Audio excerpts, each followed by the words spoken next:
ladies and gentlemen, after listening to the distinguished speakers yesterday about the future of the EU, about rural development, and other concepts, I decided to change my speech.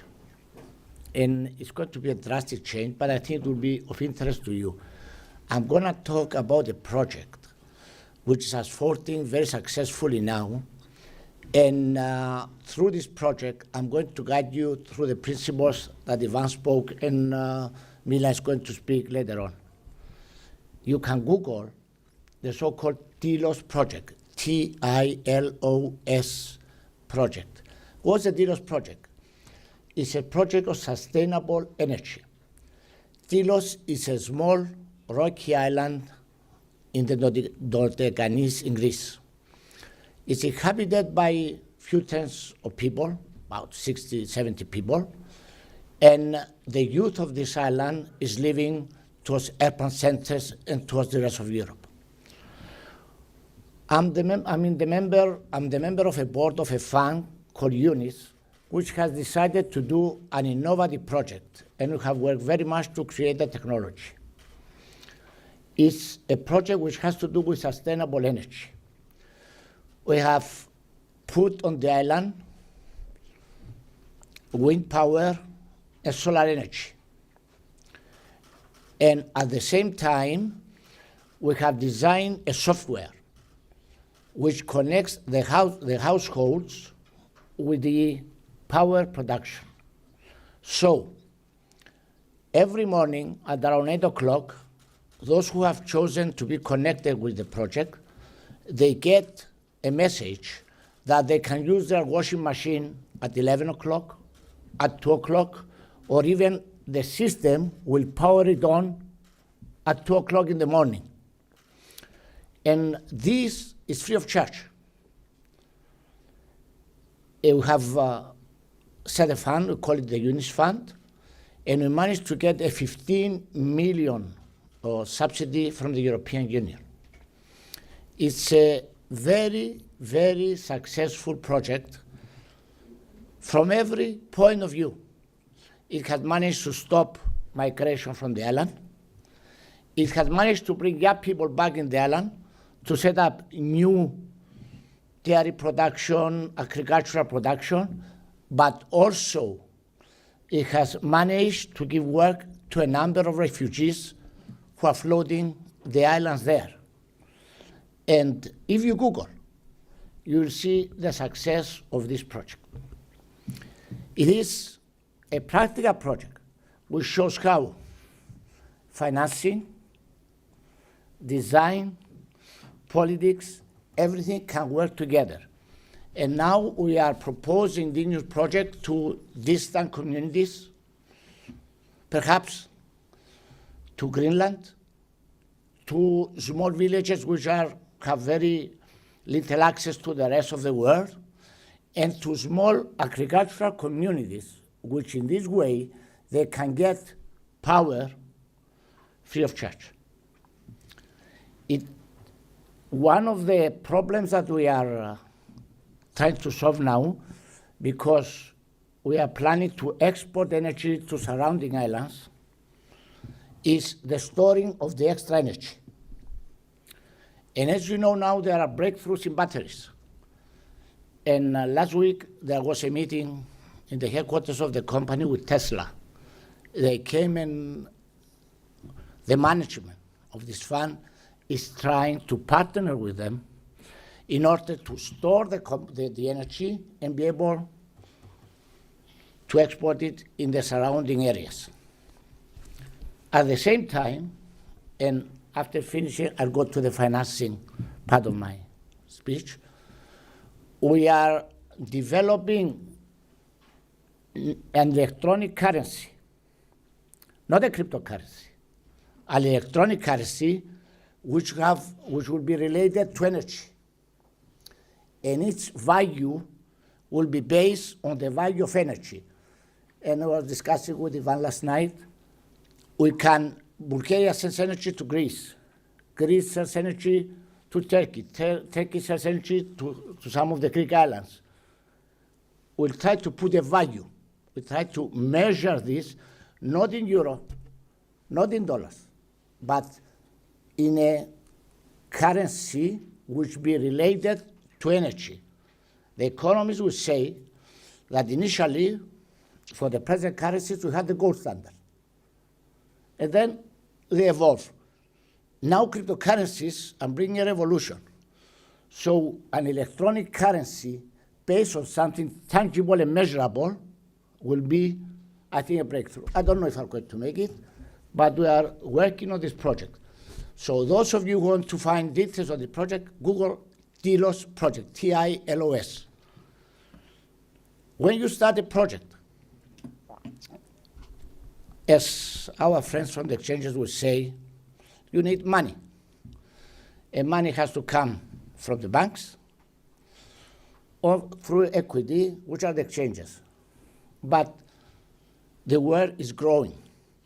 And European Union has made it very expensive even to get capital from the exchanges. So there are alternative methods. There are alternative vehicles or instruments, as we say in finance. For example, there is a number of what you call mutual funds, UCITS or IFs. I'm not going to burden you with explaining what each one is, but the beauty of these instruments is that they are collective financial instruments which can be or cannot be listed on the exchanges. Let's say that four of us have an idea, we create a fund, and this fund is registered with the pertinent authorities in the country of its origin, is supervised by the authorities, by the Central Bank and the Security Commission. It has a constitution which determines firmly what it's going to do, and these funds are channeled through specialist advisors to what they have been purported to do. So those who put their money in these instruments know that not only they themselves are monitoring where the funds are going, but also the supervisory authorities of their countries. And this is the beauty of these instruments. There are a variation of these instruments. Another instrument, which you have used also in this case, is the issue of bonds. If you put your money in a German bank, you get close to zero interest. I don't know in an Irish bank how much you get, but I think all over Europe it's more or less the same. So, 1%. So what do you do? If we anticipate that a project will earn, let's say, 9%, let's say, we issue a bond for 5%. And this bond has as guarantee or collateral, perhaps real assets. And we can offer this bond with the backing of a real estate asset, with 5%. So this is a win-win situation. So there are the new situation where banks have problems, we as exchanges have our problems. The human brain has found other ways. And there are a lot of ways of financing projects, especially on sustainable development. And not to burden you more, I don't want to go to the details of financing, but I have presented to you a project which I think 6 months ago we had been awarded the European Award of Sustainable Development. It was a pioneering project, a small-scale project. At the point in time we thought we weren't going to do it, especially when it came to the software issue, because we had to design a software for the first time, which has been patented, and at the same time we had to go to a village where the inhabitants didn't know what a smartphone is, didn't know what internet is, didn't know what a computer is. And then gradually, all the inhabitants of this island are partners. At the same time, there were grave concerns by the inhabitants what happens to the wildlife, the birds, and their animals on the island. We found a solution. So the island is friendly to the wildlife. But the amazing success of the project is that people are returning to their homeland, even if it is isolated.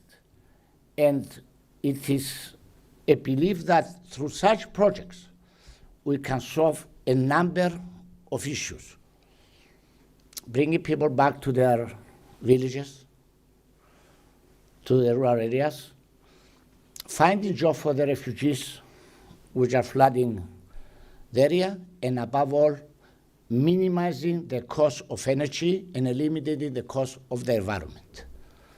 And I'm happy that financial instruments have been very helpful in making these small projects succeed, in getting an award from the European Union, in getting a grant from the European Union, and I told you, it will be interesting to spend some time in Google to see this project.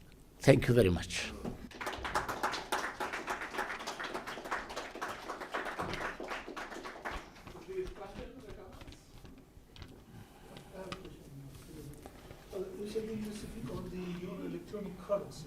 Yeah. Whatever is behind of bitcoins, whatever it is, it comes from the emission problem of a dollar.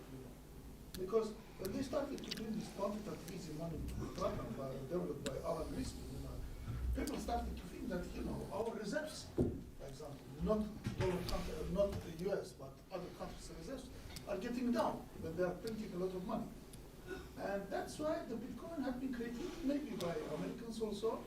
The advantage of a currency, whatever it is black, it is white. Advantage is that emission is not depending from one person. That was the blockchain technology had been developed. In your electronic currency, how do you solve the problem of the emission in order to entrust other people to believe it? This is the million-dollar question. We have not yet found an answer. There is a team of postgraduate students from a number of universities that are working on this issue. Sometimes I participate in the workshops, sometimes. I think we are very close to a solution. The solution will be if we find a way to actually store energy. The important thing is to store the energy. And there, the value of energy can get a respective coefficient. If we achieve to have something which is not so vague as the Bitcoin, it would be like the initials, the roots of the present monetary system, whereby 35, I think, dollars were associated to 1 ounce of gold. So the idea is to have a computer currency which will be linked to energy, but energy which can be stored. So in order not to have we don't want to make it speculative. We want to make it something as a,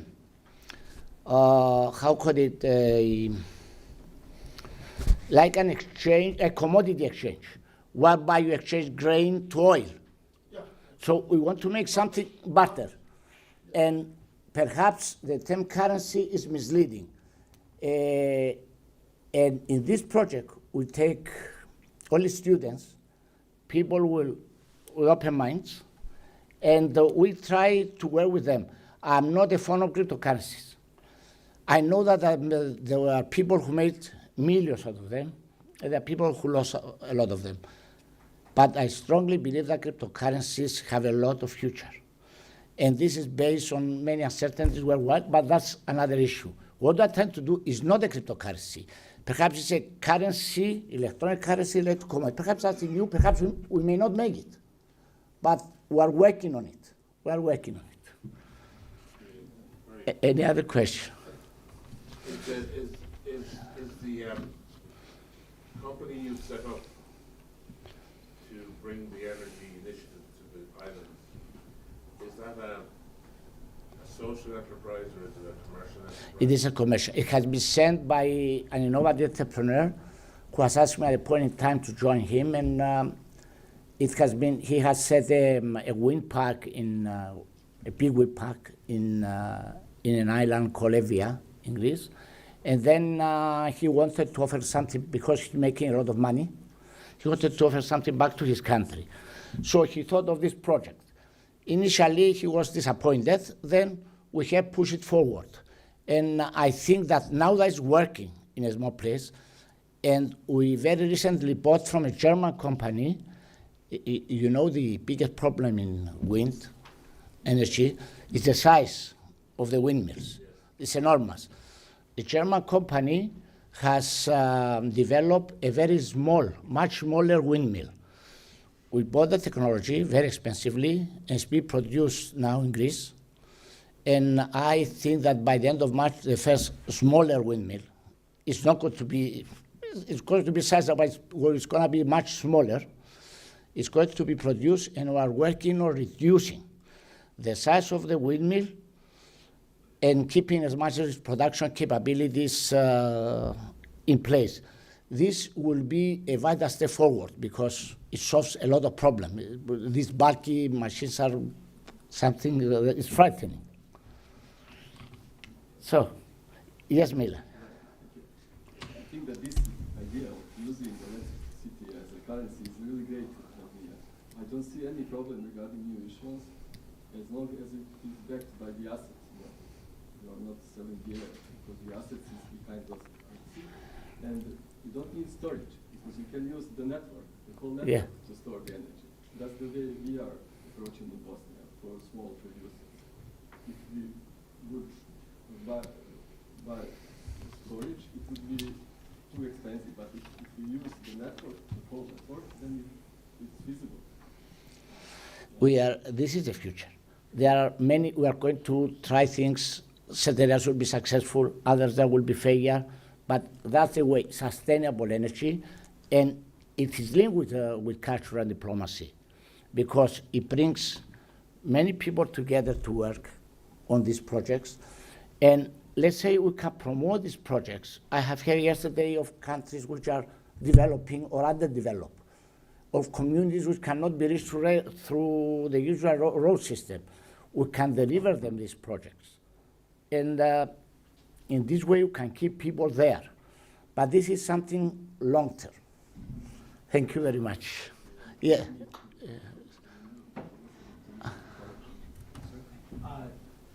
Joseph, California, United States.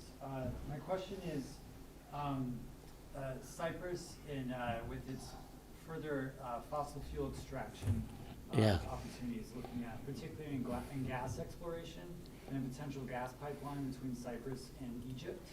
And my question would be more along what